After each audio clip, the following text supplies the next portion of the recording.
Queuing up for AD carry just to have the person who's supposed to be supporting you in that role go, nah, I think I'll just be the AD carry without any risk associated with missing waves or being set behind feels bad. So the thing about Senna is she is designed to work with AD carries. Whether or not she's good at that right now is up in the air, given, unfortunately, she's been recently pretty heavily nerfed for pro play. Rip Senna. But, you know, in most metas, Senna does work with an AD carry. There's a reason she has shields and heals and roots and all that stuff, and that's to make life easier for the AD carry she's with. Additionally, Senna is designed to be the risk she takes on, the fact that she has to collect souls. You say that she doesn't have to CS, that's true. But she does have to repeatedly auto-attack her opponents to actually be powerful. Which is, you know, maybe easy at level 1 or 2, but it's you can definitely get into these states on Senna where you don't get to carry. You don't get to be the carry that game because you're behind on your soul income, which really gimps your damage and range. And so basically, the idea here is she has built into her... The hope would be that she has built into her kit things that prevent her from just getting to scale in quotes for free. And then also, even if she does scale, it's also intended that her DPS is just not as good as something like, say, a Twitch.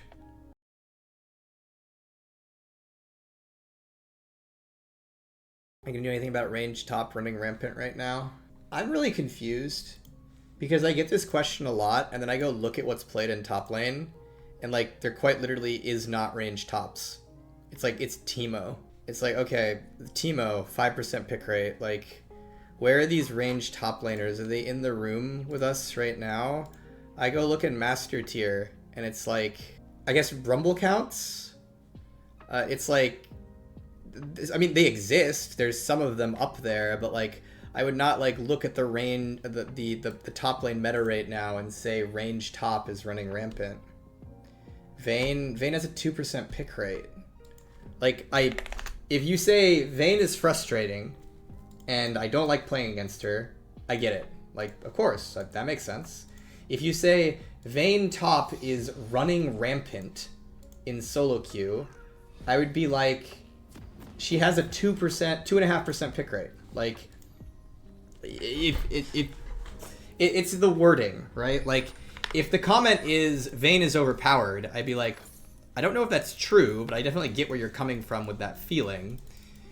If the comment is range top is running rampant, I'm like, maybe in pro play it is? I saw a game where they picked Zeri up there. But like, if you look at the meta of top laners right now, it is almost all melee champs. Almost all of them are melee champs. Now, ranged AD carry mid, on the other hand, is taking over mid lane in high MMR. That would be something I would actually personally be worried about, is TRISTANA and CORKI and co in mid lane. But yeah, I feel like these assertions that range top is rampaging through the game are somewhat exaggerated. AD carries are overpowered. If we see triple marksman in pro, there's probably something going on. I agree with you about that, by the way. I would definitely say that there seems to be something off with AD carries in general right now, given how omnipresent they are in pro. If AD carries are OP, why do AD carry players complain that the role is OP? I mean, the role is bad. If you want the real answer to that, it's because the role is team reliant. At least in bot lane, it is. It tends to be balanced around a lot of factors that are significantly stronger in the hands of the best players and tend to be reliant on their teammates.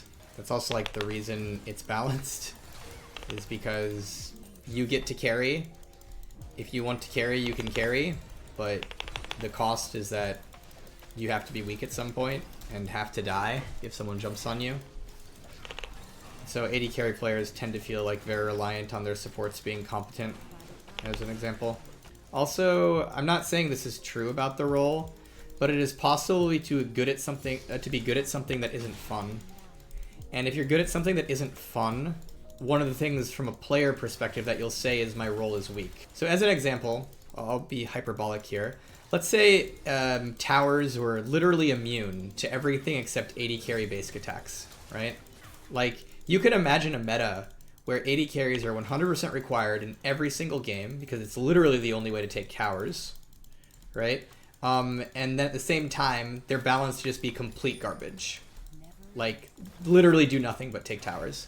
Now, that example is hyperbolic, but in a world like that, even though they would be, in quotes, overpowered from the sense that you must have them in every single game, and if you do not, you will just lose, they would also be weak in the sense that the things they are good at would probably not be like very enjoyable or desired by people playing that role. And so that's one of the challenges with AD carries, that they tend to always be needed, but sometimes, even though they're needed, they don't necessarily feel like they're strong or have agency over the outcomes of their games, even if they quite literally are incredibly strong.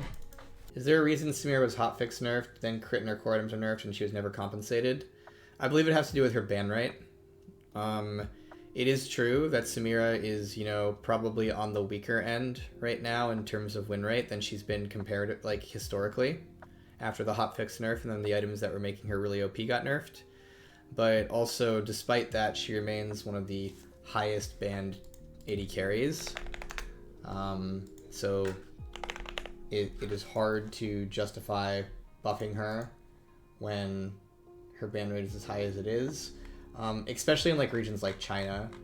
SAMIRA is a character who actually has very, very, very different ban rates depending on the region you look at. Where it's like, if you look at NA, her ban rate maybe isn't all that high, but then if you look at certain eastern regions, it like starts spiking pretty significantly. So it's kind of a thing where she can't. The changes came out. She was very strong. Ban rate spiked. We nerfed her items. Ban rate is still really, really high though. Maybe she could use some buffs in the future, but I think the reason is like a combination of like frustration and power. Thoughts on an MMR reset in League? I don't think you'd enjoy that as much as you think you would. We do soft resets in MMR, squish it all together, but hard resets in MMR can be pretty rough because it turns out that like good matchmaking tends to be good for the game and create better game experiences, because League specifically is a game that tends to feel like at its best when the games are like somewhat evenly matched. Like, just because of its snowbally nature, a MOBA that has really, really loose matchmaking doesn't tend to create all that amazing of matches, especially like in the SR context. It's different in stuff like Aram and Arena. And so hard resetting the matchmaking probably starts creating a number of situations where it's just like, oh, none of the people in this game are even close to where they make sense to be, and that creates a lot worse games than, like, say, in something like Apex Legends or PUBG or Team Fortress 2. There's a lot of games out there where even if the players are mismatched in terms of skill, there's still like a lot of stuff you can do that's fun, and it'll still create like pretty cool outcomes. Like PUBG doesn't need nearly as much matchmaking, if any, compared to like a MOBA as an example.